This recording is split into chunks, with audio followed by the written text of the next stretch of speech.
Hi, Nayeli. Aunt Sarah is going to read to you The Tale of Peter Rabbit. It's one of our favorite books. The Tale of Peter Rabbit by Beatrix Potter. Once upon a time, there were 4 little rabbits. Their names were Flopsy, Mopsy, Cottontail, and Peter. They lived with their mother in a sandbank underneath the root of a very big fir tree. "Now, my dears," said old Mrs. Rabbit one morning, "you may go into the fields or down the lane, but don't go into Mr. McGregor's garden. Your father had an accident there. He was put in a pie by Mrs. McGregor.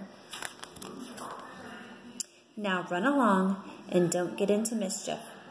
I am going out." Then old Mrs. Rabbit took her umbrella and basket and went to the woods to the baker's. She bought a loaf of brown bread and 5 currant buns. Flopsy, Mopsy, and Cottontail, who were good little bunnies, went down the lane to gather blackberries. But Peter, who was very naughty, ran straight away to Mr. McGregor's garden and squeezed under the gate. First, he ate some lettuces and some French beans, and then he ate some radishes. Then, feeling rather sick, he went to look for some parsley.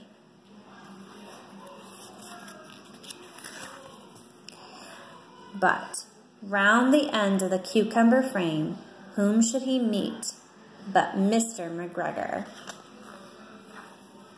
Mr. McGregor was on his hands and knees planting out young cabbages, but he jumped up and ran after Peter, waving a rake and calling out, "Stop, thief!" Peter rushed around all over the garden, for he'd forgotten the way back to the gate. He lost one shoe among the cabbages and the other shoe amongst the potatoes. After losing them, he ran on all 4 legs and went faster. And I think he might have gotten away altogether if he hadn't unfortunately run into a gooseberry net and got caught by the large buttons on his jacket. It was a blue jacket with brass buttons, quite new. Peter gave himself up for lost. He shed big tears, but his sobs were overheard by some friendly sparrows who flew to him in great excitement and implored him to exert himself. Mr. McGregor came up with a sieve, which he intended to pop upon the top of Peter, but Peter wiggled out just in time, leaving his jacket behind him, and rushed into the tool shed and jumped into a can. It would have been a beautiful thing to hide in if it had not had so much water in it. Mr. McGregor was quite sure that Peter was somewhere in the tool shed, perhaps hiding underneath a flower pot. He began to turn them over carefully, looking under each. Presently, Peter sneezed. Ka-choo! Mr. McGregor was after him in no time and tried to put his foot upon the top of Peter, who jumped out of a window, upsetting 3 plants. The window was too small for Mr. McGregor, and he was tired of running after Peter. He went back to his work.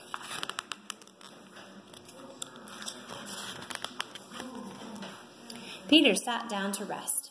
He was out of breath and trembling with fright, and he had not the least idea which way to go. Also, he was very damp with sitting in that can. But after a time, he began to wander about, going lippity, lippity, not very fast, and looking all around. He found a door in a wall, but it was locked, and there was no room for a fat rabbit to squeeze underneath. An old mouse was running in and out over the stone doorstep, carrying peas and beans to her family in the wood. Peter asked her the way to the gate, but she had such a large pea in her mouth that she could not answer. She only shook her head at him, so Peter began to cry. Then he tried to find his way straight across the garden. He became more and more puzzled. Presently he came to a pond where Mr. McGregor filled his water cans. A white cat was staring at some goldfish. She sat very, very still, but now and then the tip of her tail twitched as if it were alive. Peter thought it best to go away without speaking to her. He had heard about cats from his cousin, little Benjamin Bunny. He went back towards the tool shed, but suddenly, quite close to him, he heard the noise of a hoe. Scritch, scratch, scratch, scritch. Peter scuttered underneath the bushes. But presently, as nothing happened, he came out and climbed down a wheelbarrow and peeped over. The first thing he saw was Mr. McGregor hoeing onions. His back was turned towards Peter, and beyond him was the gate. Peter got down very quietly off the wheelbarrow and started running as fast as he could along a straight walk behind some black currant bushes.